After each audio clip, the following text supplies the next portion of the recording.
ایک بہت بڑے بزرگ گزرے ہیں، ان کا نام ہے ابو عبداللہ اندلسی رحمت اللہ علیہ۔ یہاں بیٹھے ہوئے میرے خیال میں 50% لوگ ان کو جانتے ہوں گے۔ اور کیوں جانتے ہوں گے؟ اس لیے کہ حضرت جنید بغدادی رحمت اللہ علیہ یہ شیخ ابو عبداللہ اندلسی رحمت اللہ علیہ کے مرید تھے۔ یعنی ابو عبداللہ اندلسی شیخ ہے اور جنید بغدادی مرید ہے۔ شبلی، یہ علماء جانتے ہیں ان کا کیا مقام تھا۔ شبلی شیخ ابو عبداللہ اندلسی رحمت اللہ علیہ کے مرید تھے۔ یہی شیخ ابو عبداللہ اندلسی رحمت اللہ علیہ جب چلتے تھے تو آج کے شیخوں کی طرح نہیں کہ 10 15 یا ہزاروں کی تعداد میں مریدین ان کے ساتھ چلتے ہوں، لاکھوں کی تعداد میں مریدین ان کے ساتھ چلتے تھے۔ علامہ دميري رحمت اللہ علیہ لکھتے ہیں کہ ایک مرتبہ شیخ ابو عبداللہ اندلسی رحمت اللہ علیہ کا قافلہ گزر رہا تھا، لاکھوں کی تعداد میں مریدین ہیں۔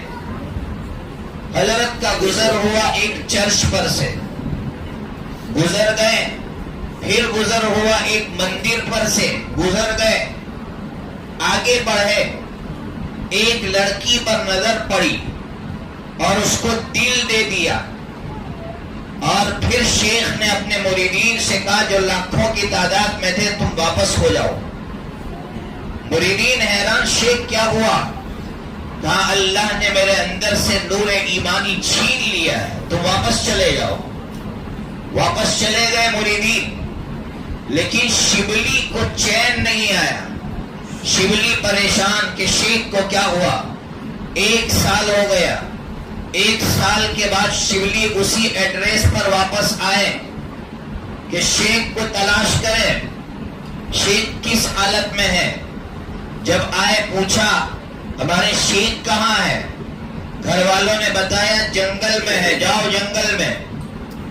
شبلی جنگل میں گئے، دیکھا کہ میرے شیخ جس عصا پر ٹیک لگا کر لاکھوں کے مجمع پر چھا جاتے تھے، خطاب فرماتے تھے، آج میرا وہ شیخ اسی عصا پر سہارا لیے ہوئے سور چلا رہا ہے۔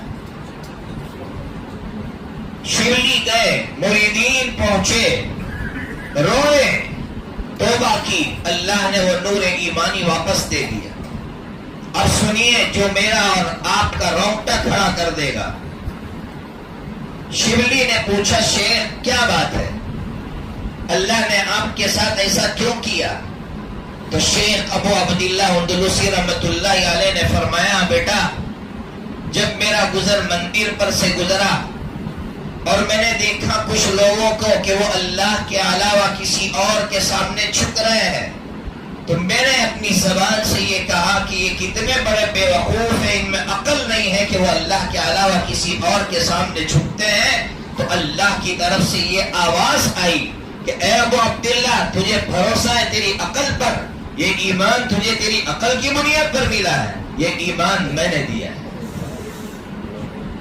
ڈر لگتا ہے کہ اللہ آج ہم لوگ اپنی زبان سے کسی غریب کو کچھ کہہ دیتے ہیں، آج ایک بے نمازی بھائی کو ہم تانا دیتے ہیں کہ عید کے چاند کی طرح مسجد میں نظر آئے، اس کا مطلب مجھے غرور ہے اپنی نمازوں پر، مجھے غرور اپنی نمازوں پر، گھمنڈ ہے مجھے اپنی نمازوں پر کہ ایک بے نمازی بھائی سے میں یہ کہہ رہا ہوں کہ عید کے چاند کی طرح نظر آئے۔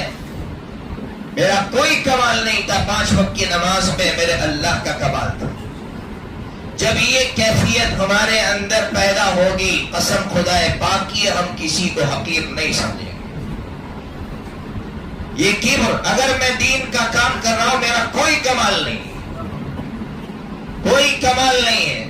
اگر کوئی مخلوق کی خدمت کر رہا ہے اس کا کوئی کمال نہیں ہے، اللہ نے اس کا انتخاب فرمایا ہے۔ اگر یہ چیز میرے اندر ہے میرا اللہ بچائے گا۔